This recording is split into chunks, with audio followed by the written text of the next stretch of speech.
Malir. Pakistan Peoples party کی جانب سے NA 230 پر نامزد امیدوار سید آغا رفیع اللہ اور PS 87 پر نامزد امیدوار محمود عالم جاموٹ کی حمایت بڑھ گئی۔ چارن برادری کی جانب سے مکمل حمایت کا اعلان کر دیا گیا ہے۔ ابراہیم حیدری کے چارن محلے میں کارنر میٹنگ منعقد کی گئی، جس میں آغا رفیع اللہ، محمود عالم جاموٹ، جان عالم جاموٹ، سردار سہیل جاموٹ نے اور دیگر نے شرکت کی۔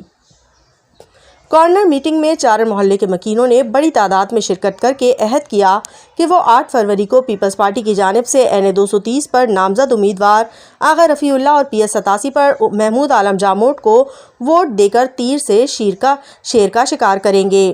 کارنر میٹنگ سے خطاب کرتے ہوئے آغا رفیع اللہ اور محمود عالم جاموٹ نے کہا کہ ہم ووٹ مانگنے نہیں آئے، بلکہ یہ دیکھنے آئے ہیں کہ عوام ہم سے مطمئن ہیں یا نہیں۔ ووٹ کا فیصلہ عوام کے سپرد کیا ہے۔ چارن محلے کے لوگوں کا پیار دیکھنے کے بعد یقین ہو گیا ہے کہ اس بار بھی تیر چلے گا۔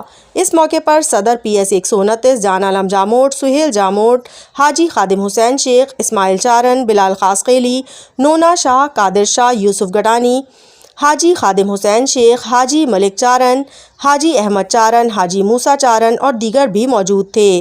رپورٹ شہنشاہ چارن۔